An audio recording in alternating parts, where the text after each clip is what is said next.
ദൈവത്തിൻ്റെ അതിപരിശുദ്ധ നാമം വാഴ്ത്തപ്പെടുമാറാകട്ടെ. വീണ്ടും നമുക്ക് ഒരുമിച്ച് ദൈവസന്നിധിയിലായിരിക്കാൻ സ്വർഗ്ഗത്തിലെ ദൈവം ഒരവസരം കൂടെ നൽകിയതോളം ദൈവത്തെ സ്തുതിക്കുന്നു. നമുക്ക് യാക്കോബിൻ്റെ ലേഖനം 4-ാം അധ്യായത്തിൽ നിന്നുള്ള ചില ചിന്തകൾ ഒരുമിച്ച് പങ്കിടാം. കഴിഞ്ഞ ദിവസങ്ങളിൽ ഞാൻ യാക്കോബിൻ്റെ ലേഖനത്തിൽ നിന്ന് പല വിഷയങ്ങൾ ചിന്തിക്കാനുള്ള അവസരം ഉണ്ടായിരുന്നു. 4-ാം അധ്യായത്തിൻ്റെ 7 മുതൽ 10 വരെയുള്ള വാക്യങ്ങൾ നമുക്ക് വായിക്കാം. യാക്കോബിൻ്റെ ലേഖനം 4-ാം അധ്യായം 7 മുതൽ 10 വരെയുള്ള വാക്യങ്ങൾ. ആകയാൽ നിങ്ങൾ ദൈവത്തിന് കീഴടങ്ങുവിൻ, പിശാചിനോട് എതിർത്ത് നിൽപ്പിൻ, എന്നാൽ അവൻ നിങ്ങളെ വിട്ട് ഓടിപ്പോകും. ദൈവത്തോട് അടുത്തു ചെല്ലുവിൻ, എന്നാൽ അവൻ നിങ്ങളോട് അടുത്തു വരും. പാപികളെ കൈകളെ വെടിപ്പാക്കുവിൻ, ഇരുമനസ്സുള്ളവരെ ഹൃദയങ്ങളെ ശുദ്ധീകരിപ്പിൻ. സങ്കടപ്പെട്ട് ദുഃഖിച്ച് കരവിൻ, നിങ്ങളുടെ ചിരി ദുഃഖമായും സന്തോഷം വിഷാദമായും തീരട്ടെ. കർത്താവിൻ്റെ സന്നിധിയിൽ താഴുവിൻ, എന്നാൽ അവൻ നിങ്ങളെ ഉയർത്തും. വളരെ വളരെ പ്രായോഗികമായിരിക്കുന്ന പാഠങ്ങളാണ് യാക്കോബ് നമുക്ക് നൽകുന്നത്.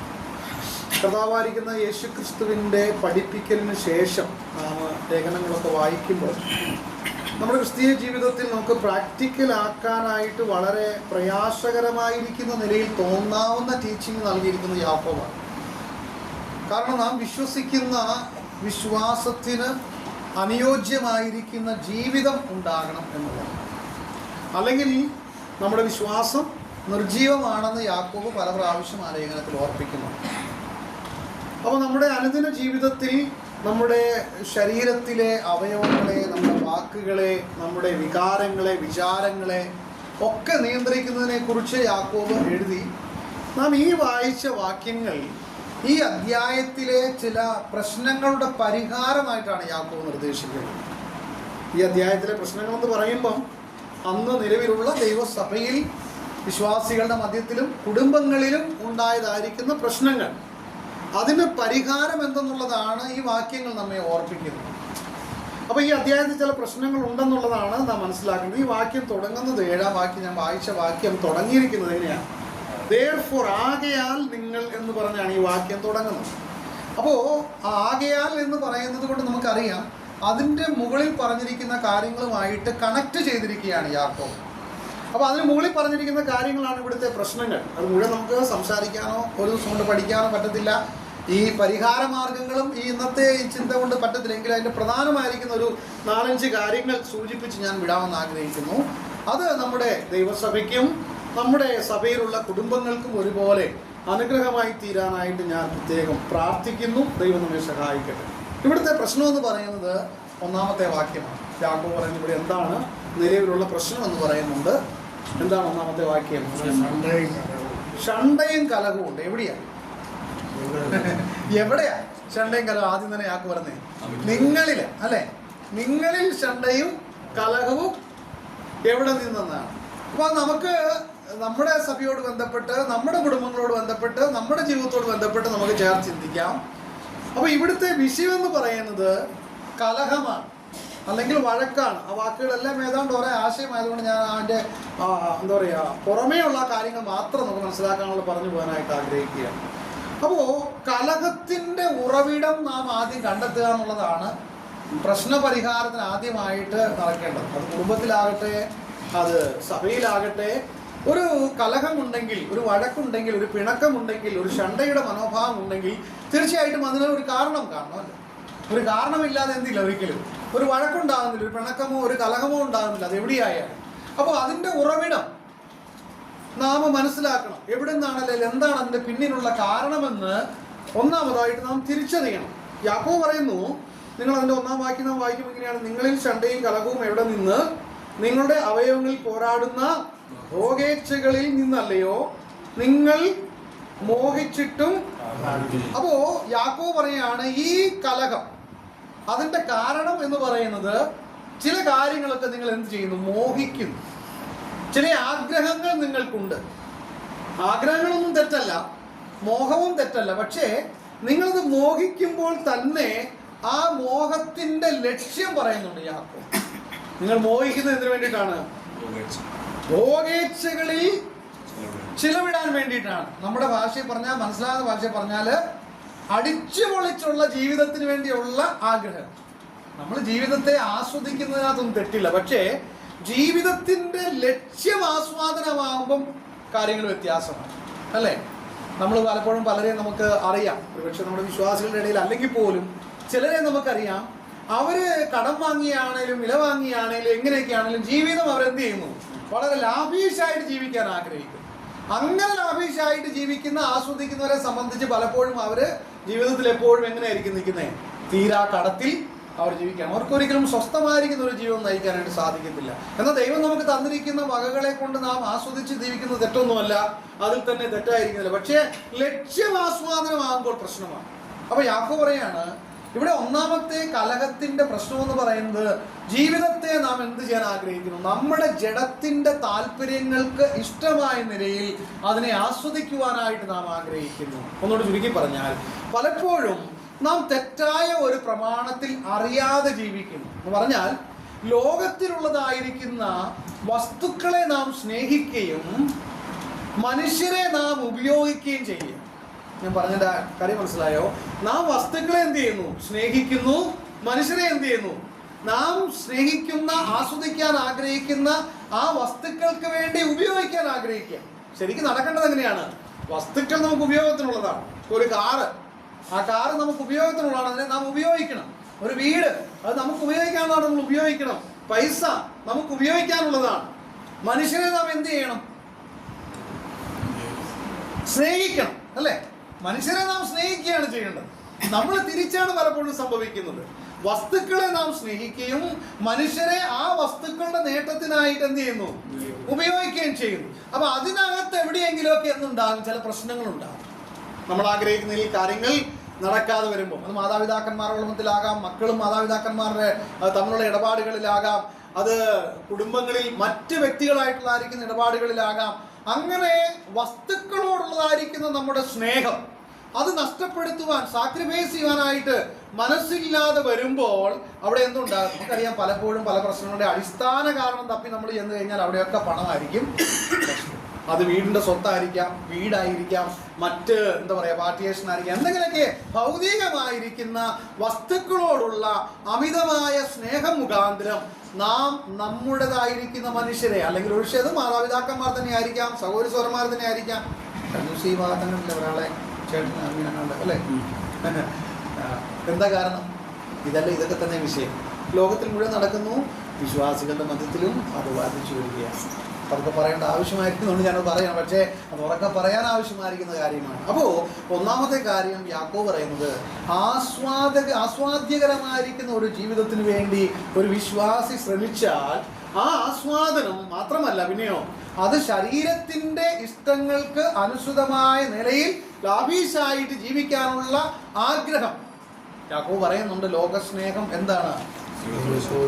അതിനു മുമ്പ് അവരെ വിളിക്കുന്നൊരു വാക്കുണ്ട്, വ്യഭിചാരിണികളായുള്ളവരെ. വിശ്വാസികളെയാണ് വിളിക്കുന്നത്, മനസ്സിലാക്കണം. അവിടെ ഇരിക്കുന്ന വിശ്വാസികളെ നോക്കിയിട്ടാണ് യാക്കോബ് പറയുന്നത്, നിങ്ങൾ ദൈവത്തോട് കാണിക്കേണ്ടുന്ന സ്നേഹത്തിന് പകരമായി ലോകത്തോട് സ്നേഹം കാണിക്കുന്നു. ലോകത്തോട് സ്നേഹം കാണിക്കുന്നു പറഞ്ഞാൽ ഈ അന്തരീക്ഷത്തോടല്ല നമ്മൾ സ്നേഹം കാണിക്കുന്നോ, ലോകത്തിലുള്ള വസ്തുക്കളോടാണ് നമുക്ക് സ്നേഹം. ആ ലോകം തരുന്നതായിരിക്കുന്ന ബഹുമാനത്തോട്, പദവിയോട് നമുക്ക് സ്നേഹമാണ്. അങ്ങനെ ദൈവത്തെക്കാൾ ഉപരിയായി ലൗകികമായിരിക്കുന്ന കാര്യങ്ങളോട് നാം സ്നേഹമുള്ളവരായി തീരുമ്പോൾ അത് വ്യഭിചാരത്തിന് തുല്യമാണെന്ന് പറയുകയാണ്. എന്ന് പറഞ്ഞാൽ നിയമാനുസൃതമായി നാം ആരെയാണോ സ്നേഹിക്കേണ്ടത്, ആരോടുകൂടിയാണോ നാം ഫെലോഷിപ്പ് ചെയ്യേണ്ടത്, അതിന് വിരുദ്ധമായി നാം നിയമത്തിന് വിധേയപ്പെടാത്ത ഒന്നിന്, നിയമത്തിന് പുറത്തുള്ള ഒന്നിനോട് നാം കാണിക്കുന്ന കൂറും സ്നേഹവും അത് വ്യഭിചാരത്തിന് തുല്യമായിരിക്കുന്ന നിലയിൽ യാക്കോബ് വെളിപ്പെടുത്തിയിരിക്കുകയാണ്. അപ്പോ ഒന്നാമത്തെ കാര്യം യാക്കോബ് പറയുന്നത്, കലഹം വരുന്നതിന്റെ ഒന്നാമത്തെ കാരണം നാം പലതും മോഹിക്കുന്നു. എന്തിനു വേണ്ടി? നമ്മുടെ സുഖഭോഗ ജീവിതത്തിന് വേണ്ടി, ജീവിതത്തിന്റെ ആസ്വാദനത്തിന് വേണ്ടി പലതും നാം എന്ത് ചെയ്യുന്നു? മോഹിക്കുന്നു. രണ്ട്, ഇവിടെ നാം വായിക്കുന്നത് വലിയവനാകാനുള്ളതായിരിക്കുന്ന ഒരാഗ്രഹം. ഇത് നമ്മുടെ ജീവിതത്തിൽ സംഭവിക്കാവുന്ന ഒരു കാര്യമാണ്. അപ്പോൾ ഞാൻ അതിനെ എങ്ങനെ പറയാൻ ആഗ്രഹിക്കുകയാണ്? പലയിടത്തും നാം വിജയിക്കാൻ ആഗ്രഹിക്കുക, അല്ലേ? പലപ്പോഴും പ്രശ്നങ്ങൾ ഒരു കാരണം. നമ്മൾ പലരോടും പ്രശ്നങ്ങളൊക്കെ സംസാരിക്കുമ്പം പറയുന്നൊരു സാധാരണ വാക്കാണ്, എനിക്കൊരു പ്രശ്നവും പക്ഷെ എന്ത് ചെയ്യത്തില്ല, ചിന്തത്തില്ല. അല്ലേ? ഇത് നമ്മൾ രണ്ട് കൂട്ടരുടെ അടുത്ത് എന്നാൽ പറയുന്നത് ഇങ്ങനെ തന്നെയാണ്. ഞങ്ങൾക്കൊരു പ്രശ്നവും, ഭാര്യ ഭർത്താവും തമ്മിലുള്ള പ്രശ്നത്തിലായാലും ഇത് തന്നെയാണ്. ഭാര്യയോട് സംസാരിച്ച് നോക്ക്, എനിക്കൊരു പ്രശ്നവും. ഭർത്താവിനോട് സംസാരിച്ച് നോക്ക്, എനിക്കൊരു പ്രശ്നവും. ഇതിൽ പ്രശ്നം ആർക്കാ? സഭക്കാർക്കാണ്.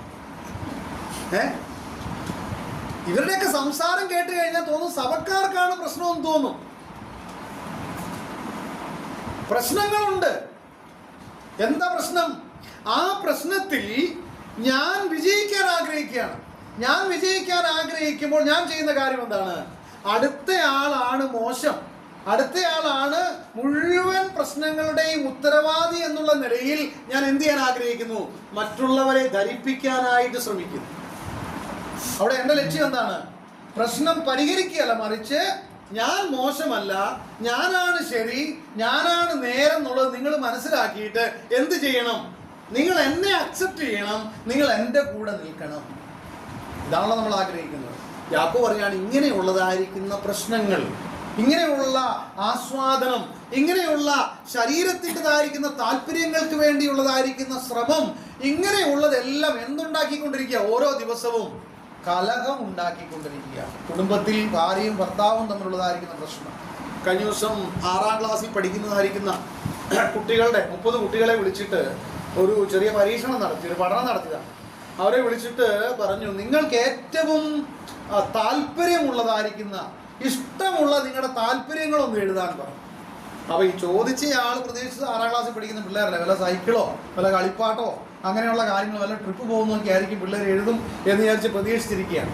ആ പഠനത്തിൽ ഇങ്ങനെയാണ് വന്നത്, 30 കുട്ടികളെ വിളിച്ചതിൽ 20 കുട്ടികളും എഴുതിയതായിരിക്കുന്ന കാര്യം എന്ന് പറയുന്നത് കുടുംബത്തിലെ അസ്വസ്ഥതകളെ കുറിച്ചുള്ളതായിരിക്കുന്ന പ്രശ്നങ്ങളാണ്. ഭാര്യയും ഭർത്താവും അല്ലെങ്കിൽ അപ്പനും അമ്മയും തമ്മിലുള്ളതായിരിക്കുന്ന അസ്വസ്ഥതകൾ, അത് മുഖാന്തരം അവർക്ക് മനസ്സ് കോൺസെൻട്രേറ്റ് ചെയ്യാൻ പറ്റുന്നില്ല, അവരുടെ മനസ്സിൻ്റെ കൺട്രോൾ പോകുന്നു, പഠിക്കാൻ പറ്റുന്നില്ല, അവർ മൊബൈലും അങ്ങനെയുള്ളതായിരിക്കും മറ്റു പല കാര്യങ്ങളിലേക്ക് അവർ എന്ത് ചെയ്യുന്നു, അവരുടെ മനസ്സ് എൻഗേജ് ആക്കുന്നു. അവർക്കൊരു പീസ്ഫുൾ ലൈഫ് കിട്ടുന്നില്ല. കാരണം എപ്പോഴും ഭവനത്തിൽ രാവിലെ മുതൽ വൈകുന്നേരം വരെ എന്താ, മാതാപിതാക്കന്മാർ തമ്മിലുള്ളതായിരിക്കുന്ന അസ്വസ്ഥതകളാണ്.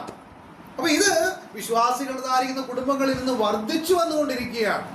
അപ്പൊ യാക്കോബ് പറയാണ് ഇങ്ങനെയുള്ളതായിരിക്കുന്ന കാര്യങ്ങളിൽ വിശ്വാസികളായിരിക്കുന്ന ദൈവമക്കളുടെ മധ്യത്തിൽ സഭയ്ക്കകത്തും കുടുംബങ്ങൾക്കകത്തും എന്തു സംഭവിക്കുന്നു? കലഹത്തിനും ഷണ്ടയ്ക്കും ഒക്കെ കാരണമായിത്തീരും. ഞാൻ ആ പ്രശ്നങ്ങളെ കുറിച്ച് പറഞ്ഞാൽ ഇതിവിടെ തീരത്തില്ല. അതിൻ്റെ പരിഹാരം മാത്രം പറയാൻ ഞാൻ ആഗ്രഹിക്കുകയാണ്, ഷോർട്ട് കട്ടിൽ പറയാൻ ആഗ്രഹിക്കുകയാണ്. ആ വിഷയങ്ങളെല്ലാം പറഞ്ഞ് വന്നിട്ടാണ് യാക്കോബ് പറയുന്നത് ഇതിനെന്താ പരിഹാരം. കുടുംബത്തിൽ ഒരു പ്രശ്നമുണ്ടെങ്കിൽ, ഭാര്യയും ഭർത്താവും തമ്മിൽ ഒരു പ്രശ്നമുണ്ടെങ്കിൽ, സഭാവിശ്വാസികൾ തമ്മിൽ പ്രശ്നമുണ്ടെങ്കിൽ, അമ്മയും മകളും തമ്മിൽ പ്രശ്നമുണ്ടെങ്കിൽ, അമ്മായിയമ്മയും മരുമകളും തമ്മിൽ പ്രശ്നമുണ്ടെങ്കിൽ, അപ്പനും മക്കളും തമ്മിൽ പ്രശ്നമുണ്ടെങ്കിൽ, ഏതൊരു പ്രശ്നത്തിനും പരിഹാരം എന്താണ് വിശ്വാസിയെ സംബന്ധിച്ച്? അതാണ് യാക്കോബ് പറയുന്നത്. അത് മാത്രം ഒന്ന് ടച്ച് ചെയ്തു പോകാൻ ഞാൻ ആഗ്രഹിക്കുകയാണ്. അതിനാണ് ഞാൻ 7 മുതലുള്ള വാക്യങ്ങൾ വായിച്ചത്. അപ്പോൾ ഈ പ്രശ്നങ്ങളെല്ലാം നിരത്തി വെച്ചിട്ട് യാക്കോബ് പറയുകയാണ്, ആകയാൽ ഒന്നാമത്തെ കാര്യം, ഒരു വിശ്വാസി ചെയ്യേണ്ട കാര്യം, നിങ്ങൾ എന്ത് ചെയ്യാം? ദൈവത്തിന് കീഴടങ്ങും. ഇത് വിശ്വാസിയോടാണ് സംസാരിക്കുന്നത് അല്ലേ? നമുക്ക് അവിശ്വാസികളോട് പോയി സംസാരിക്കേണ്ട കേസില്ല. വിശ്വാസികളായിരിക്കുന്ന നമ്മുടെ ജീവിതത്തിൽ നമുക്ക് അസ്വസ്ഥത ഉണ്ടാക്കുന്ന, നമുക്ക് പീസ്ഫുള്ളായിട്ട് ജീവിക്കാൻ കഴിയാത്ത, നമ്മുടെ മാതാപിതാക്കന്മാരുമായിട്ട് നിരക്കാൻ കഴിയാത്തതായിരിക്കുന്ന പ്രശ്നങ്ങൾ, കലഹങ്ങൾ, ഷണ്ടകൾ, ഇതെല്ലാം നമ്മുടെ ജീവിതത്തിൽ ഉണ്ടെന്നുള്ളത് നമുക്കറിയാം. പല രംഗത്തും പലരെ സംബന്ധിച്ചുള്ളതായിരിക്കുന്ന കാര്യമാണ്. ഭാര്യ ഭർത്താക്കന്മാർ തമ്മിൽ പ്രശ്നങ്ങളുണ്ട്. അതിൻ്റെ പരിഹാരം ജസ്റ്റ് ഷോർട്ട് കട്ടായിട്ട് ഞാൻ പറഞ്ഞ് അവസാനിപ്പിക്കാൻ ആഗ്രഹിക്കുന്നു. നമ്പർ 1, നാം എന്ത് ചെയ്യാൻ പഠിക്കണം? ദൈവത്തിന് കീഴടങ്ങാൻ പഠിക്കണം എന്ന് പറഞ്ഞാൽ എന്താ എൻ്റെ അർത്ഥം? എൻ്റെ ശരിയും തെറ്റും എല്ലാം 100% അറിയുന്ന ആരാവും? അതെ അല്ലേ? നമ്മൾ ഇനിയിപ്പോൾ എത്ര സഭക്കാരെ കൂട്ടി വിചാരിച്ചു നമ്മുടെ പ്രശ്നം പരിഹരിക്കാനായിട്ട്, അവർക്കെല്ലാം നമ്മൾ പറയുന്നത് കേട്ടിട്ടുള്ള ഒരു ജഡ്ജ്മെന്റ് നടത്താൻ പറ്റത്തുള്ളൂ. വേദോസ്തവം പറയുന്നതാണ്, മനുഷ്യൻ എങ്ങനെയാണ് വിധിക്കുന്നത്? പുറമേ ഉള്ളത് മാത്രം നോക്കി വിധിക്കാനേ മനുഷ്യന് പറ്റത്തുള്ളൂ. അവർ എത്ര ഡിസൈനിങ് പവർ ഉള്ളവരാണെങ്കിലും അവർ പുറമേ ഉള്ളത് നോക്കിയാണ് വിധിക്കുന്നത്. പക്ഷേ പുറവും അകവും അറിയാവുന്നവനാരാ? ദൈവം. അതുകൊണ്ട് യാക്കോബ് പറയുന്നത് പ്രാക്ടിക്കലി നിങ്ങൾ പ്രശ്നം പരിഹരിക്കപ്പെടാൻ ആഗ്രഹിക്കുന്ന ഒരു വിശ്വാസിയാണ്. അത് ഏത് പ്രശ്നവുമായിക്കോട്ടെ, ആരുടെ പ്രശ്നവുമായിക്കോട്ടെ, എൻ്റെ ജീവിതത്തിലെ പ്രശ്നമായിക്കോട്ടെ, പരിഹരിക്കപ്പെട്ട ഒരു ക്രിസ്തീയ ജീവിതം നയിക്കാൻ ആഗ്രഹിക്കുന്നുവെങ്കിൽ ഒന്നാമത്തെ കാര്യം എന്ന് പറയുന്നത് അകവും പുറവും ഒരുപോലെ അറിയാൻ കഴിയുന്ന ദൈവത്തിന് മുൻപാകെ എന്ത് ചെയ്യുക? ദൈവം മുൻപാകെ അക്സെപ്റ്റ് ചെയ്യുക കാര്യങ്ങൾ. കർത്താവെ, നമ്മൾ പലപ്പോഴും പ്രാർത്ഥിക്കുന്ന എന്താണ്? ചിലപ്പോൾ ഭാര്യ പ്രാർത്ഥിക്കേണ്ട ദൈവമേ ഈ ഭർത്താവിനെ ഒന്ന് നേരെ ആക്കണമേ, അല്ലേ? ചിലപ്പോൾ ഭർത്താവ് പ്രാർത്ഥിക്കുന്ന ദൈവമേ ഈ സഹോദരി എൻ്റെ ഭാര്യയെ ഒന്ന് ശരിയാക്കണമേ. പ്രിയമുള്ളവരെ, ആ പ്രാർത്ഥന നമുക്ക് നിർത്താം. എന്നിട്ട് നമുക്ക് ഇങ്ങനെ പ്രാർത്ഥിക്കാം, എന്നെ നീ ഒന്ന് ശരിയാക്കണം. അങ്ങനെ പ്രാർത്ഥിക്കാറുണ്ടോ? പ്രാർത്ഥിച്ചിട്ടുണ്ടോ ഒരിക്കലെങ്കിലും? നമ്മൾ മറ്റൊരാളുടെ മാറ്റത്തിന് വേണ്ടി പ്രാർത്ഥിക്കുന്നവരാ.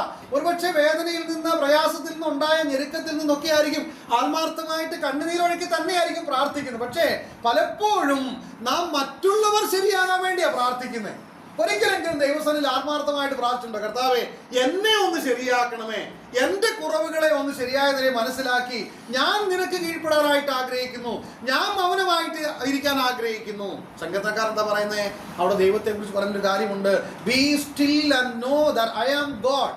അപ്പോൾ സങ്കീർത്തനക്കാരൻ പറയാണ്, നീ മിണ്ടാതിരുന്ന് ഞാൻ ദൈവമെന്ന് അറിഞ്ഞുകൊള്ളു. ദൈവം പറയുന്ന വാക്കാ എന്ന് പറഞ്ഞാൽ എന്താ അതിന്റെ അർത്ഥം? നീ ഒന്നും ശബ്ദിക്കണ്ട, ഒരു ന്യായീകരണവും പറയണ്ട, ഒരു തെറ്റും ശരിയും പറയണ്ട. നീ ദൈവം മുൻപാകെ നിന്നെ തന്നെ കീഴടക്കുക, നീ വിധേയപ്പെടുത്തി കൊടുക്കുക, മൗനമായിട്ടിരിക്കുക. അങ്ങനെ നീ ഇരിക്കുമ്പോൾ നീ ഒന്ന് തിരിച്ചറിയാൻ തുടങ്ങും ഞാൻ ആരാണെന്നുള്ളത്. ആര്? ദൈവമെന്ന് പറയുന്ന, നീ ആരാധിക്കുന്ന, നീ സ്നേഹിക്കുന്നു എന്ന് പറയുന്ന, നീ പ്രാർത്ഥിക്കുന്ന, നീ ആരുടെ വചനം വായിക്കുന്നു, ആ ദൈവം ആരാണെന്നുള്ളത് നിനക്ക് തിരിച്ചറിയാനായിട്ട് കഴിയും. എന്ന് പറഞ്ഞാൽ ദൈവത്തിന്റെ സർവാധികാരത്തിന് കീഴിൽ ഒരു വിശ്വാസി തന്നെ കീഴ്പ്പെടുത്തി കൊടുക്കുമ്പോൾ, ഞാൻ ഇങ്ങനെ പറയട്ടെ, മറ്റൊരാൾ തെറ്റാണെന്ന് പറയുന്നതിനേക്കാൾ ഉപരി ഞാനാണ് തെറ്റെന്നുള്ള വലിയ ഒരു തിരിച്ചറിവ്. ഇങ്ങനെ ചിന്തിക്കുക, ഒരിക്കൽ ഞാൻ മനസ്സിലാക്കി ഞാൻ തെറ്റാണ്, ഞാൻ പെശകാണ്. ഭർത്താവാകുന്ന ഞാൻ എൻ്റെ ഭാര്യയോടുള്ള ബന്ധത്തിൽ പല രംഗങ്ങളിലും കെയർ ചെയ്യേണ്ടതുപോലെ, കരുതേണ്ടതുപോലെ, അവളുടെ വേദന മനസ്സിലാക്കേണ്ടതുപോലെ, അവളുടെ സാഹചര്യം മനസ്സിലാക്കേണ്ടതുപോലെ മനസ്സിലാക്കാനായിട്ട് എനിക്ക് കഴിഞ്ഞിട്ടില്ല. ഞാനാണ് തെറ്റെന്നുള്ള ഒരു തിരിച്ചറിവ് ഒരിക്കലും ഉണ്ടായാൽ, ഞാനിങ്ങനെ പറയട്ടെ, ഞാൻ കുറെ കൂടെ എൻ്റെ ഭാര്യയെ ആത്മാർത്ഥമായിട്ട് സ്നേഹിക്കാനും കരുതാനും അവളുടെ വേദനയുടെ ബാക്ക്ഗ്രൗണ്ട് മനസ്സിലാക്കാനും എനിക്ക് കഴിയും. ആ തിരിച്ചറിവ് എങ്ങനെ ഉണ്ടാകും? ദൈവം മുൻപാകെ ഞാൻ കീഴ്പ്പെടുമ്പോഴേ എനിക്ക് ഉണ്ടാകുകയുള്ളൂ. അല്ല, എങ്ങനെ ചിന്തിക്കുക, ഞാൻ മറ്റുള്ളവരെയൊക്കെ വിളിച്ചിട്ട് ഞാൻ പറയുകയാണ്, സഹോദരന്മാരെ ഇങ്ങനെയൊക്കെയാണ് പ്രശ്നങ്ങൾ, ഇന്നൊക്കെയാണ് കാരണങ്ങൾ, ഇതാണ് അതിൻ്റെ പ്രശ്നം, ബാക്ക്ഗ്രൗണ്ട് ഇതാണെന്ന് പറഞ്ഞാൽ സഹോദരന്മാർക്ക് കേൾക്കുന്ന പറയാൻ പറ്റും. അതിനനുസരിച്ച് അവർ ജഡ്ജ് ചെയ്യത്തുള്ളൂ. ഇനി സഹോദരി വിളിച്ച് സഹോദരന്മാരെ കുറിച്ച് പറഞ്ഞാലും അവരെന്ത് ചെയ്യും? അവർ കേട്ടതിനനുസരിച്ച് എന്ത് ചെയ്യത്തുള്ളൂ? അവർക്ക് അത്രേ പറ്റത്തുള്ളൂ. അതുകൊണ്ട് വേദപുസ്തകം പറയുന്നത് എന്താ അറിയാമോ? അതൊക്കെ നിർത്തിയിട്ട് ദൈവത്തിന് കീഴടങ്ങുക. ആകയാൽ ദൈവത്തിന് കീഴടങ്ങുക. ദൈവത്തിന്റെ സർവാധികാരത്തിനൊരു ദൈവ പൈതൽ കീഴടങ്ങി കഴിയുമ്പോൾ, ഞാൻ തെറ്റാണെന്ന് മനസ്സിലാകുമ്പോൾ, ഞാൻ അവിടെ എന്ത് ചെയ്യും? ഞാൻ എന്നെ തന്നെ ദൈവം മുൻപാകെ താഴ്ത്തുവാൻ ഇടയായിത്തീരും. എൻ്റെ കുറവുകളെ കാണുവാനായിട്ട് എനിക്ക് ഇടയായിത്തീരുമ്പോൾ മറ്റൊരു വ്യക്തിയോട്, നമ്മൾ എഫേസ്യ ലേഖനത്തിൽ എന്താ നമ്മൾ വായിക്കുന്നത്? 4-ാം അധ്യായത്തിൽ ഒരു വാക്യം നമുക്ക് വായിച്ചിട്ട് പോവാം. എഫേസ്യ ലേഖനം 4-ാം അധ്യായത്തിൻ്റെ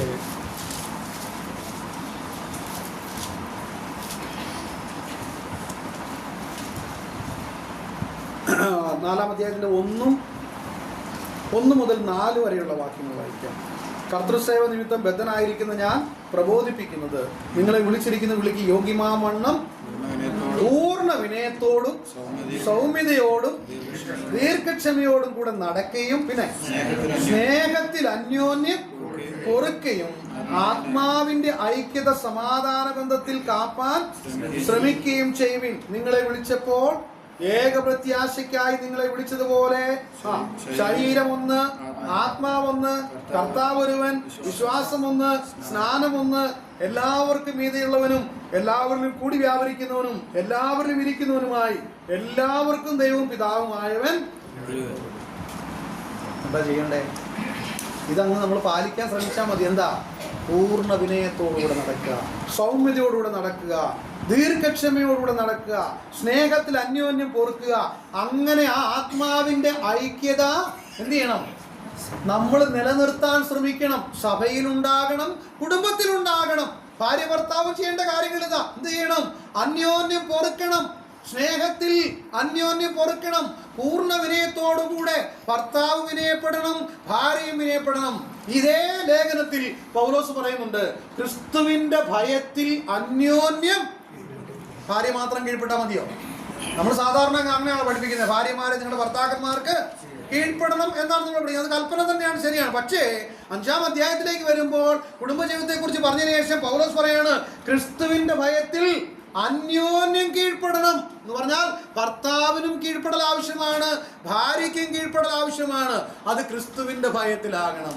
ആ ക്രിസ്തുവിന്റെ ഭയത്തിന്റെ അധീനതയിൽ, അതിന്റെ കൺട്രോളിൽ ഞാൻ ജീവിക്കുമ്പോൾ എനിക്ക് ദീർഘക്ഷമയും സൗമ്യതയും ഈ പറഞ്ഞ കാര്യങ്ങളൊക്കെ എൻ്റെ ജീവിതത്തിൽ ഉണ്ടാകും. അപ്പോൾ ഇവിടെ യാക്കോബ് പറയുന്ന കാര്യം എന്ന് പറയുന്നത്, ദൈവത്തിന് എന്ത് ചെയ്യണം? നാം കീഴടങ്ങാനായിട്ട് നമ്മെ തന്നെ വിധേയപ്പെടുത്തി കൊടുക്കുക എന്നുള്ളത്. വീണ്ടും നമ്മൾ വായിക്കുന്നതാണ്, ആകയാൽ നിങ്ങൾ ദൈവത്തിന് കീഴടങ്ങുവിൻ. പിന്നെ പിശാചിനെ വിട്ട് ഓടിപ്പോകാനൊന്നുമല്ല യാക്കോബ് പറഞ്ഞത്. നമ്മളിനി എത്ര ഓടിയാലും ഇവൻ എന്ത് ചെയ്യും? അവൻ പുറകെ വരും, അല്ലേ? നമ്മൾ പത്രോസ് ലേഖനത്തിൽ എന്താ വായിക്കുന്നേ? അവൻ അലറുന്ന സിംഹം പോലെ ആരെ വിഴുങ്ങേന്ന് വിചാരിച്ച് അവൻ എവിടെയും എത്താം. ഞാനിനി പിശാചിനെ വിട്ട് ഇനി അങ്ങനെയുള്ള ഒരു പ്രശ്നങ്ങളൊന്നുമില്ല, ഈ കുടുംബത്തിൽ പ്രശ്നമാണ്, സഭയെ പ്രശ്നമാണ്, അതുകൊണ്ട് പിശാചാണ് അവിടെ മുഴുവൻ, അതുകൊണ്ട് ഞാനിനി അങ്ങോട്ട് പോകുന്നില്ല എന്ന് വിചാരിച്ച് സ്വസ്ഥമായിട്ട് എവിടെയും പോയിരിക്കാന്ന് വിചാരിച്ചാലും പിശാച് ഉണ്ടാവുകയാണ്. നമ്മൾ അവിടെ ചെന്ന് പറഞ്ഞാലും പിശാച് അവിടെ എത്തും. പക്ഷെ ഇവിടെ എന്താ പറഞ്ഞിരിക്കുന്നത്? ഞാനും നിങ്ങളും ഒരു യുദ്ധക്കളത്തിലാണെന്നുള്ളതായിരിക്കും ബോധിച്ച് ജീവിക്കണമെന്നാണ് യാക്കോബ് പറയുന്നത്. അതാ കാരണം യാക്കോബ് ഉപയോഗിച്ചിരിക്കുന്ന വാക്കെന്താ? നിങ്ങൾ എതിർത്ത് നിൽക്കണമെന്നാണ് പറയുന്നത്. എന്ന് പറഞ്ഞാൽ ഒരു യുദ്ധക്കളത്തിൽ നിൽക്കുന്നതായിരിക്കുന്ന ഒരു പോരാളി തന്റെ ശത്രുവിനോട് എതിർത്ത് നിന്ന് അവനെ പരാജയപ്പെടുത്തുവാനായിട്ട് ശ്രമിക്കുന്ന പോലെ. എബ്രായ ലേഖനത്തില് ആ വാക്യത്തെ ഇങ്ങനെ പറയുന്നുണ്ട്, എങ്ങനെയാണെന്നറിയാമോ? പ്രാണത്യാഗത്തോളം നിങ്ങൾ എന്ത് ചെയ്യുക എന്ന് പറഞ്ഞാൽ, നിങ്ങൾ പാപത്തോട് പോരാടുന്നതിൽ, നിങ്ങളുടെ ക്രിസ്തീയ ജീവിതത്തിന്റെ സമാധാനം കെടുത്തുന്ന, സന്തോഷം കെടുത്തുന്ന, ഐശ്വര്യം കെടുത്തുന്ന, നന്മകളെ കെടുത്തുന്ന, നിങ്ങളുടെ തലമുറകളെ ബാധിക്കുന്ന ജീവിത ശൈലിയോട് നിങ്ങൾ എന്ത് ചെയ്യണം? പ്രാണത്യാഗത്തോളം ഒരു ശത്രുവിനെ പരാജയപ്പെടുത്തുവാൻ നിൽക്കുന്ന ഒരു യോദ്ധാവിനെ പോലെ അനുദിന ക്രിസ്തീയ ജീവിതത്തിൽ നിങ്ങൾ എന്ത് ചെയ്യണം? പിശാചിനോട് എന്നും യുദ്ധത്തിന് റെഡിയായിട്ട് നിൽക്കണം. എഫെസ്യൻസിന്റെ പൗലോസ് പറയുന്നുണ്ട്, നിങ്ങൾ പിശാചിന്റെ തന്ത്രങ്ങളെ അറിയാത്തവര്. നമുക്ക് പുതുമയൊന്നുമല്ല പിശാചിന്റെ കളികൾ. ഒരു കുടുംബത്തിൽ അസ്വസ്ഥതയുണ്ടെങ്കിൽ, ഒരു സഭയിൽ അസ്വസ്ഥതയുണ്ടെങ്കിൽ നമുക്കറിയാം ആ അസ്വസ്ഥതയുടെ സോഴ്സ് എന്ന് പറയുന്നത്, അതിന് ഉറവിടം എന്ന് പറയുന്നത് ഒരിക്കലും ദൈവവും ദൈവത്തിന്റെ ആത്മാവുമല്ല. അത് നമുക്കറിയാമല്ലോ, അല്ലേ? നമ്മുടെ ആത്മാവ് കലക്കത്തിന്റെ ആത്മാവ് അല്ല, അല്ലേ? അപ്പൊ നമുക്കറിയാം, എൻ്റെ കുടുംബത്തിലൊരു പ്രശ്നമുണ്ടെങ്കിൽ, എൻ്റെ സഭയിലൊരു പ്രശ്നമുണ്ടെങ്കിൽ അതിൻ്റെ സോഴ്സ് എപ്പോഴും, ആ പ്രശ്നത്തിന്റെ ഉറവിടമെന്ന് പറയുന്നത് ആരായിരിക്കും? പിശാചാണ്. അപ്പൊ അങ്ങനെ ഒരു പ്രശ്നമുണ്ടെങ്കിൽ ഞാൻ മനസ്സിലാക്കിക്കൊള്ളണം, അതിന് ഞാൻ മുഖാന്തരമായാൽ, എൻ്റെ വാക്കുകൾ മുഖാന്തരമായാൽ, എൻ്റെ പ്രവൃത്തികൾ മുഖാന്തരമായാൽ, എൻ്റെ ഇടപെടലുകൾ മുഖാന്തരമായാൽ, ഞാൻ ഞായറാഴ്ച വന്ന് ആരാധിക്കുന്നുണ്ട് തീരത്തില്ല, ഞാൻ ബൈബിൾ ക്ലാസ്സിൽ അറ്റൻഡ് ചെയ്യുന്നതുകൊണ്ട് തീരത്തില്ല, ഞാൻ രാവിലെയും വൈകിട്ടും കുഞ്ഞുങ്ങളോട് ചേർന്ന് നിന്ന് കുടുംബ പ്രാർത്ഥന ചെയ്യുന്നതുകൊണ്ടും പരിഹാരം വരുന്നില്ല. അപ്പോഴൊക്കെ പിശാച് എന്നെ ഉപയോഗിച്ചുകൊണ്ടിരിക്കുകയാണ്. ഞാൻ ഒരാളുടെ മനസ്സിൽ കയ്പും അതുപോലെ വിഷമവും സങ്കടവും ദുഃഖവും പിണക്കവും ഒക്കെ വെച്ചുകൊണ്ടാണ് ഈ കാര്യങ്ങൾ ചെയ്യുന്നത്. ഇതെല്ലാം എൻ്റെ ജീവിതത്തിൽ ഉള്ളപ്പോൾ ഞാൻ ആരുടെ ആയുധമായിട്ടാണ് നിൽക്കുന്നത്? പിശാചിന്റെ ആയുധമായിട്ട് തന്നെ നിൽക്കുന്നത്. അതേ സമയത്ത് ഞാൻ എന്ത് ചെയ്യുന്നുണ്ട്? ആരാധനയും നടത്തുന്നുണ്ട്, യോഗവും നടത്തുന്നുണ്ട്, എല്ലാ കാര്യങ്ങളും നടത്തുന്നുണ്ട്, ഒന്നിനും ഒരു കുറവുമില്ല. യാക്കോബ് പറയുന്നത് എന്താണ്? ഒരേ ദ്വാരത്തിൽ നിന്ന് എന്തുണ്ട്? വരാൻ പാടില്ല, പക്ഷെ നമ്മൾ അതിനും വേന്ദ്രന്മാരാണ്, അല്ലെ? കയ്പും മധുരമുള്ള വെള്ളം ഒരു ദ്വാരത്തിൽ നിന്ന് പുറപ്പെടുകയില്ലെന്ന് യാക്കോബ് പറയുമ്പോഴും നമ്മൾ അതിനകത്ത് പ്രാക്ടീസ് നേടിയവരാണ് പലപ്പോഴും. നമുക്ക് രണ്ടും ഒരുമിച്ച് കൊണ്ടുപോകാൻ കഴിയുന്നുണ്ട്, അല്ലേ? ആരാധനയുണ്ട്, അസ്വസ്ഥതയുണ്ട്, ഒരുമിച്ചാണ് പോകുന്നത്. കുടുംബത്തിൽ പരസ്പര ബന്ധങ്ങളില്ല, പക്ഷേ ഞായറാഴ്ച നമ്മൾ വളരെ ആത്മീയരായിട്ട് നമ്മൾ പലപ്പോഴും അഭിനയിക്കുന്നവരാണ്. പ്രിയമുള്ളവരെ, യാക്കോബ് പറയുന്നത് പ്രാക്ടിക്കലല്ല. നിങ്ങൾ പിശാചിനോട് എന്ത് ചെയ്യണം? എതിർത്ത് നിൽക്കണം. നിങ്ങളൊരു യോദ്ധാവാണ്. ഓരോ വിശ്വാസിയും ഒരു യുദ്ധക്കളത്തിലാണ്. എതിർക്കണം, പോരാടേണ്ട ആവശ്യമുണ്ട് എന്നുള്ള കാര്യം യാക്കോബ് ഓർപ്പിക്കുകയാണ്. ഇനി നമുക്ക് വായിക്കാം. ആകയാൽ നിങ്ങൾ ദൈവത്തിന് കീഴടങ്ങുവിൻ, പിശാചിനോട് എതിർത്ത് നിൽപ്പിൻ, എന്നാൽ അവൻ നിങ്ങളെ വിട്ട് ഓടിപ്പോകും. അപ്പൊ ഈ പ്രശ്നങ്ങൾക്ക് പരിഹാരം വരണമെങ്കിൽ ഒന്ന്, ഞാൻ ദൈവത്തിന് കീഴ്പ്പെടുക, രണ്ടൊരു പോരാളിയെ പോലെ പിശാചാണ് ഇതിന്റെ പിന്നിലെന്നുള്ളത് മനസ്സിലാക്കി അവനോട് ഞാൻ എന്ത് ചെയ്യണം? എതിർത്ത് നിൽക്കുന്ന സമയത്ത് മാത്രമേ ഈ പ്രശ്നങ്ങളിൽ നിന്ന് അല്ലെങ്കിൽ ഈ വലിയ പ്രതിസന്ധിയിൽ നിന്ന് എനിക്ക് രക്ഷപ്പെടാൻ കഴിയുള്ളൂ. പിശാച് എത്രത്തോളം എന്നോട് ചേർന്ന് നിൽക്കുന്നുവോ അത്രത്തോളം ഞാൻ പ്രതിസന്ധിയിൽ വീണ്ടും വീണ്ടും മുങ്ങിക്കൊണ്ടിരിക്കുകയുള്ളൂ. അതുകൊണ്ട് അവനെ ഓടിക്കേണ്ടത് ആവശ്യമാണ്. അതിന് ഞാൻ എന്ത് ചെയ്യണം? ദൈവത്തിന് കീഴടങ്ങുന്നതൊപ്പം പിശാചിന്റെ തന്ത്രത്തെ തിരിച്ചറിഞ്ഞ് അവനോട് എതിർത്ത് നിൽക്കണം. മൂന്നാമത്തെ കാര്യം, 8-ാം വാക്യം വീണ്ടും യാക്കോബ് ഒന്നുകൂടെ കടുപ്പിച്ച് പറയുകയാണ്, ദൈവത്തോട് അടുത്ത് ചെല്ലും. എങ്ങനെയാ നമ്മൾ ദൈവത്തോട് അടുത്ത് ചെല്ലുന്നത്? നമുക്കറിയാം ദൈവം ആത്മാവാണ്. ആ ദൈവത്തോട് അടുത്തെല്ലാം പറഞ്ഞ് സഭയായിട്ട് നമ്മൾ കൂടുന്നല്ല. നമ്മൾ പറയാറുണ്ട് 2-3 പേർ കർത്താവിന്റെ നാമത്തിൽ എവിടെ കൂടിയാലും അവരുടെ മധ്യയിലാറുണ്ട്. അത് സത്യമാണ്. പക്ഷെ ആ ഒരു കൂടിവരവ് മാത്രം മതിയോ ഈ ദൈവ സാന്നിധ്യം? ഇത് ഓരോ വ്യക്തികളുടെയും ജീവിതത്തിൽ അനുഭവിക്കേണ്ടതല്ലേ? അല്ലേ? ദൈവത്തോടുള്ള അടുപ്പം ഓരോ വിശ്വാസിയുടെയും ജീവിതത്തിൽ അനുഭവിക്കണ്ടേ? രാവിലെയും വൈകിട്ടും കുടുംബത്തിൽ പ്രാർത്ഥിക്കും മാത്രം ദൈവത്തോട് അടുത്താൽ മതിയോ? ബൈബിൾ ക്ലാസ്സിനും കോട്ടേജ് മീറ്റിങ്ങിനും ആരാധനയ്ക്കും മാത്രം സഭയായിട്ട് നമ്മൾ ദൈവത്തോട് അടുത്താൽ മതിയോ? എൻ്റെ വ്യക്തിപരമായ ജീവിതത്തിൽ ഞാൻ ദൈവത്തോട് അടുക്കണ്ടേ? എങ്ങനെ അടുക്കുക? എന്താ മാർഗം? 1 പ്രാർത്ഥന, 2 ദൈവവചനം. ഞാൻ ചോദിക്കട്ടെ, എത്ര വിശ്വാസികളുടെ ജീവിതത്തിൽ വ്യക്തിപരമായി ദൈവസന്നിധിയിൽ പ്രാർത്ഥിക്കുകയും ദൈവവചനം വായിക്കുകയും ചെയ്യുന്നു? നമ്മൾ ദൈവമക്കളാണെന്ന് പറയുകയും ഒരുപാട് ദൈവിക ശുശ്രൂഷകൾ നാം ചെയ്യുകയും ചെയ്യുന്നവരാണ്. സുവിശേഷകന്മാരും മൂപ്പന്മാരും ശുശ്രൂഷകന്മാരും എല്ലാ വിശ്വാസികളും വ്യക്തിപരമായ ജീവിതത്തിൽ ദൈവത്തോട് അടുക്കുന്ന ഒരു രീതി നമുക്കുണ്ട്. എല്ലാ ദിവസവും രാവിലെ വേദപുസ്തകം വായിക്കുന്ന ഒരു രീതി നമുക്കുണ്ട്. കുടുംബത്തിൽ വായിക്കുന്നുണ്ടെന്നുള്ളതല്ല എൻ്റെ ചോദ്യം. എൻ്റെ വ്യക്തിപരമായ ജീവിതത്തിൽ ഒരു വാക്യമെങ്കിലും രാവിലെ വായിക്കുന്ന ഒരു രീതി, എൻ്റെ വ്യക്തിപരമായ ജീവിതത്തിൽ ഒരു ദിവസം 1 മിനിറ്റെങ്കിലും ദൈവസന്നിധി പ്രാർത്ഥിക്കുന്ന ഒരവസ്ഥയുണ്ട്. അതില്ലെങ്കിൽ ഞാനെന്ന വ്യക്തി ദൈവത്തോട് അടുത്ത് ചെല്ലുന്ന ആള് നമ്മൾ പിന്നെ അടുക്കും. എപ്പോഴാ? രോഗം വരണം, അല്ലേ? പ്രയാസങ്ങൾ വരണം, ബുദ്ധിമുട്ട് വരണം. അങ്ങനെയൊക്കെ വരുമ്പോൾ എന്താകും? നമ്മൾ ഈ പറഞ്ഞതെല്ലാം ചെയ്യൂലേ? ബൈബിളും തുറക്കും, പൊടിയെല്ലാം തട്ടിത്തൂത്ത് ഏത് സങ്കീർത്തനം വായിച്ചാലാണ് നമുക്ക് കുറച്ച് ആശ്വാസം കിട്ടാന്ന് വിചാരിച്ചു 1 മുതൽ 150 വരെയുള്ള സങ്കീർത്തനം നമ്മൾ പറഞ്ഞു നോക്കും. അതല്ല വേദപുസ്തകം നമ്മെ പഠിപ്പിക്കുന്നത്. അനുദിന ജീവിതത്തിൽ നാം അതിരാവിലെ എഴുന്നേറ്റ് ദൈവത്തോടൊന്ന് അടുത്തതിന് ശേഷം നമ്മുടെ ദിനകൃത്യങ്ങൾക്കും നമ്മുടെ ജോലികൾക്കും ഒന്ന് പോയി നോക്കുക. ആ ദിവസം രാവിലെ ദൈവവചനം വായിച്ച് പ്രാർത്ഥിച്ചതിന് ശേഷം നമ്മുടെ മനസ്സിനെ തണുപ്പിച്ചതിന് ശേഷം അന്നത്തെ ദിവസം ആരംഭിച്ചു നോക്കുക. പ്രശ്നങ്ങൾ നമുക്കുണ്ടാകും, പ്രതിസന്ധികൾ ഉണ്ടാകും, പിശാച് അപ്പോഴും നമ്മോട് കൂടെ നമ്മെ തകർക്കുവാനായിട്ട് ശ്രമിക്കും. പക്ഷേ നമുക്കതിൽ വിജയമുണ്ടാകും. എന്താ കാരണം അറിയാമോ? ഞാൻ അതിരാവിലെ ദൈവമുഖം അന്വേഷിച്ച ഒരുവനാണ്. ഞാൻ അതിരാവിലെ ദൈവത്തോട് അടുത്ത് ചെല്ലുവാനായിട്ട് ശ്രമിച്ച ഒരുവനാണ്. ഞാൻ അതിരാവിലെ എൻ്റെ ദൈവവുമായിട്ട് പ്രാർത്ഥിച്ച് സംസാരിച്ച ഒരുവനാണ്. അവിടെ ദൈവം എന്നോട് കൂടെയുണ്ട്. നീതിമാൻ നിലം പരിചായാലും അവൻ വീഴത്തില്ല എന്നുള്ളത് വേദപുസ്തകത്തിൽ എഴുതിയിരിക്കുന്ന സത്യമാണ്. പ്രിയമുള്ളവരെ, എൻ്റെയും നിങ്ങളുടെയും വ്യക്തിപരമായ ജീവിതത്തിൽ ഇത് ഉണ്ടാകാത്തിടത്തോളം കാലം പ്രശ്നങ്ങൾക്ക് പരിഹാരം ഉണ്ടാകുമെന്ന് കഴിഞ്ഞു. പലപ്പോഴും ഞാനിങ്ങനെ പറയട്ടെ, സഹോദരന്മാരും കണക്ക് തന്നെയാണ്. സഹോദരന്മാർ പലപ്പോഴും എന്തെങ്കിലും ശുശ്രൂഷ ഉണ്ടെങ്കിലെങ്കിലും വേദപുസ്തകം വായിക്കുന്നത്. നമ്മിൽ പല സഹോദരിമാരും, ഞാൻ ചോദിക്കട്ടെ, ഈ വേദപുസ്തകം ഞായറാഴ്ച തുറന്ന് കേൾക്കുന്നു, ബുധനാഴ്ച തുറന്ന് കേൾക്കുന്നു അല്ലാതെ വേദപുസ്തകം വ്യക്തിപരമായിട്ട് എനിക്കിത് ആവശ്യമാണെന്ന് തിരിച്ചറിഞ്ഞിട്ട് വായിക്കുന്ന എത്ര സഹോദരിമാർ? നിങ്ങളെ വളർത്തിക്കൊണ്ടുവരുന്ന കുഞ്ഞുങ്ങൾ, എൻ്റെ അമ്മ വേദപുസ്തകം വായിച്ച് കാണുന്നുണ്ട് എന്ന് പറയാൻ കഴിയുന്ന എത്ര കുഞ്ഞുങ്ങൾ നമ്മുടെ മധ്യത്തിൽ? നമുക്കറിയാം ആരംഭകാലത്തെ ക്രൈസ്തവ ജീവിതം എന്ന് പറഞ്ഞാൽ ഞാൻ 1-ാം നൂറ്റാണ്ടിലെ കാര്യമൊന്നുമല്ലെന്ന് പറയുന്നത്. നമ്മുടെയൊക്കെ പിതാക്കന്മാർ, എൻ്റെയൊക്കെ അപ്പനും അമ്മയും ഞാനൊക്കെ അതൊക്കെ കണ്ടു വളർന്നായിരിക്കുന്ന ആളുകളാണ് എന്ന് പറഞ്ഞാൽ നമുക്കറിയാം. പലരുടെയും സാക്ഷ്യങ്ങൾ നമ്മൾ കേട്ടിട്ടുണ്ട്, അല്ലേ? അവരുടെ മരണസമയത്തൊക്കെ ഞാൻ രക്ഷിക്കപ്പെടാൻ കാരണമായത് എൻ്റെ അമ്മയുടെ പ്രാർത്ഥനയാണ്. നമ്മളിതൊക്കെ കേട്ടിട്ടുള്ളവരാണ്. ഞാൻ ചോദിക്കട്ടെ, നാം വളർത്തിക്കൊണ്ടുവരുന്ന ഈ തലമുറകളുടെ ആത്മീയ ജീവിതത്തെക്കുറിച്ച് നമുക്ക് എത്രത്തോളം ഉത്തരവാദിത്ത ബോധമുണ്ട്? അവരുടെ മുൻപിൽ ഈ വേദപുസ്തകം വിലയുള്ളതാണ്, ഇത് ദൈവത്തിൻ്റെ വചനമാണ്, ഇത് നമുക്ക് വളരെ അത്യാവശ്യമാണെന്നുള്ളതായിരിക്കുന്ന ബോധ്യം നിങ്ങൾക്ക് അവരുടെ ഉള്ളിലേക്ക് കൊടുക്കുവാൻ കഴിയുന്ന നിലയിൽ ഇതിന് പ്രാധാന്യം നൽകിയിട്ടുണ്ടോ നിങ്ങളുടെ ജീവിതത്തിൽ?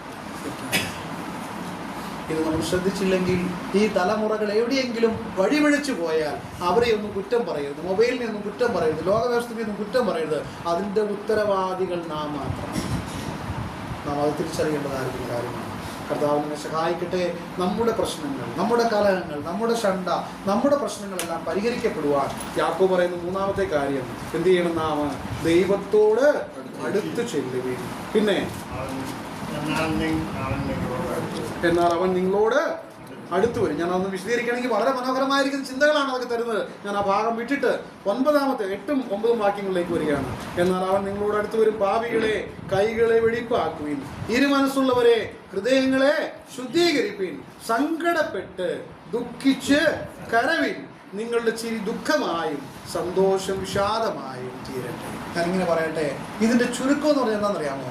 തകർക്കപ്പെട്ട ഒരു ഹൃദയത്തിൻ്റെ ഉടമയായി തീരുക എന്നുള്ളത്.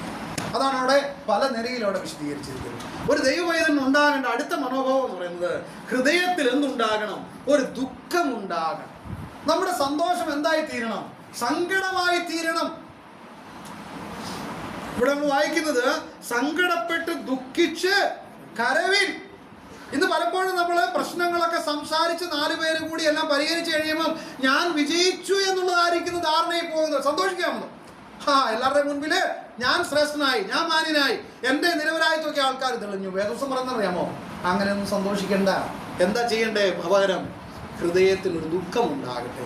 ചെയ്തു പോയ തെറ്റുകളെ ഓർത്ത്, ചെയ്തുകൊണ്ടിരിക്കുന്ന തെറ്റുകളെ ഓർത്ത്, മാനുഷികമായിരിക്കുന്ന മനുഷ്യരുടെ മുൻപാകെ പല കാര്യങ്ങളൊക്കെ പറഞ്ഞ് ന്യായീകരണം നേടാനൊക്കെ സാധിച്ചെന്ന് വരാം. പക്ഷേ നമ്മുടെ മനസ്സാക്ഷിയുടെ മുൻപിൽ, നമ്മുടെ ഹൃദയത്തെ അറിയുന്ന ദൈവത്തിൻ്റെ മുൻപാകെ ഞാൻ കറക്റ്റാണോ, ഞാൻ പറഞ്ഞതൊക്കെ ശരിയാണോ, ഞാനാണോ ശരിക്കും ശരി, അങ്ങനെ ഒരു ചോദ്യമുണ്ടായാൽ ഹൃദയത്തിൽ ദുഃഖമുണ്ടാകും.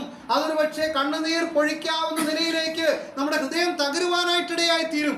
ആ തകർച്ചയാണ് 8-ാം വാക്യത്തിൽ നാം വായിക്കുന്നത്. അങ്ങനെ തകരുമ്പോൾ 8-ാം വാക്യത്തിൽ നമ്മൾ വായിക്കുന്നത് 10-ാം വാക്യം, കർത്താവിന്റെ സന്നിധിയിൽ താഴുവിൻ എന്ന് പറഞ്ഞാൽ ദൈവ മുൻപാകെ നമ്മെ തന്നെ താഴ്ത്തുവാനായിട്ട് കഴിയുന്ന പ്രക്രിയ എന്ന് പറയുന്നത് അറിയാമോ?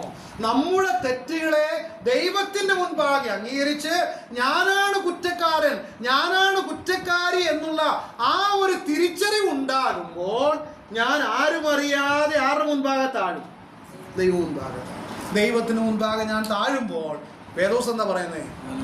ദൈവം എന്ത് ചെയ്യും? നമ്മളെ ഉയർത്തും. ഒരു പക്ഷേ താൽക്കാലികമായിട്ട് 4 പേരുടെ മുൻപാകെ നമുക്ക് ക്ഷമ ചോദിക്കേണ്ടി വന്നു. നമുക്ക് ഒരുപക്ഷെ അങ്ങനെ തോന്നിയേക്കാം, അയ്യോ മറ്റുള്ളവരെയൊക്കെ എന്നെ കുറവുള്ളവനായിട്ട് കണ്ടല്ലോ, പരാജയമുള്ളവനായിട്ട് കണ്ടല്ലോ എന്ന് നമുക്കൊരു ഫീലിംഗ് ഉണ്ടാകാം. പക്ഷേ പ്രിയമുള്ളവർ, ഞാൻ പറയട്ടെ, ആ ഫീലിംഗ് നിങ്ങളങ്ങ് മാറ്റിവെക്ക്. പക്ഷേ നിങ്ങൾക്ക് അന്ന് സ്വസ്ഥമായി ഉറങ്ങാൻ കഴിയും.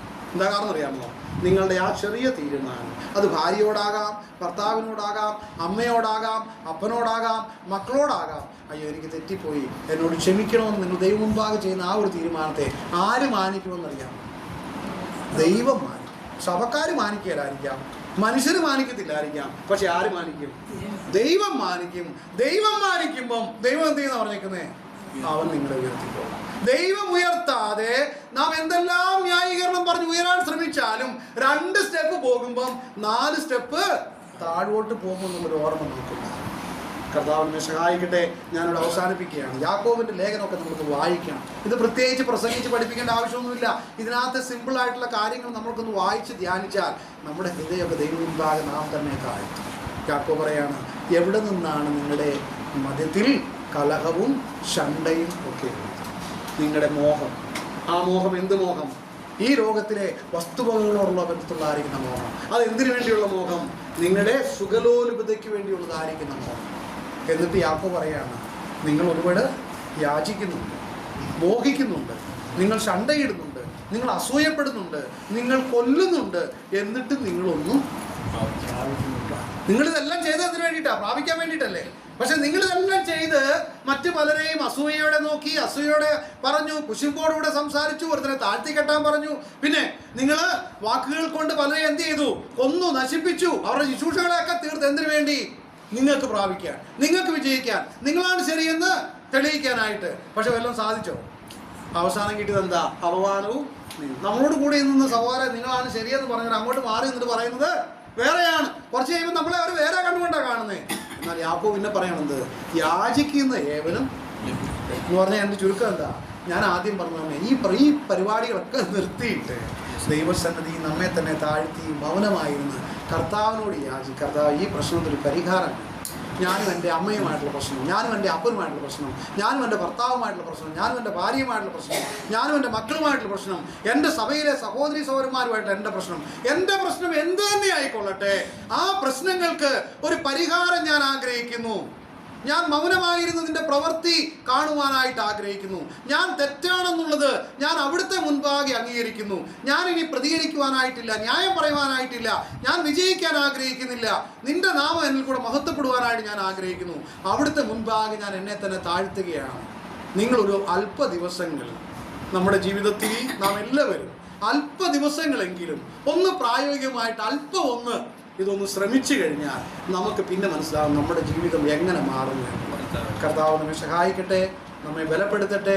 ഈ ചിന്തകൾ നമ്മുടെ ജീവിതങ്ങൾക്ക് അനുഗ്രഹമായി തീരട്ടെ. പ്രിയമുള്ളവരെ, കലഹത്തിൻ്റെ ഉറവിടം എപ്പോഴും ദൈവവചനത്തിന് നിരക്കാത്തതായിരിക്കും നമ്മുടെ ആഗ്രഹങ്ങളാണെന്നുള്ളത് നാം തിരിച്ചറിഞ്ഞിട്ട് ദൈവത്തിന് മുമ്പാകെ നമുക്ക് കീഴ്പ്പെടാം.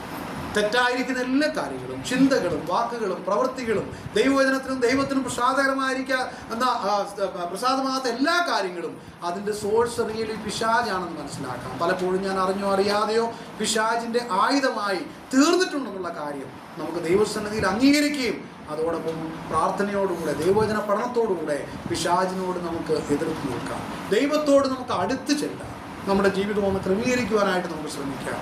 ദൈവവചനം വായിക്കാം, അതൊന്ന് ധ്യാനിക്കാം. ദൈവസന്നിധിയിൽ ഒരു മിനിറ്റെങ്കിലും വ്യക്തിപരമായിട്ട് നമുക്കൊന്ന് പ്രാർത്ഥിക്കാം. കർത്താവെ, എന്നെ നീ ഒന്ന് ശരിയാക്കണമേ എന്ന് വ്യക്തിപരമായിട്ട് ദൈവസന്നിധി നമുക്ക് പ്രാർത്ഥിക്കാം. ദൈവമുൻപാകെ നമുക്ക് നമ്മെ തന്നെ വിധേയപ്പെടുത്തി കൊടുക്കുന്നുവെങ്കിൽ തീർച്ചയായിട്ടും ഉയർച്ച നിശ്ചയമാണ്. നാം അനുഭവിക്കുന്ന എല്ലാ വേദനകളിലും എല്ലാ പ്രശ്നങ്ങളിലും പരിഹാരം ദൈവസന്നിധിയിലുണ്ടെന്നുള്ള യാതൊരു സംശയമില്ല. കർത്താവിനെ അനുഗ്രഹിക്കട്ടെ. ദൈവത്തിൻ്റെ വഴി നാം വാഴ്ത്തുന്നു.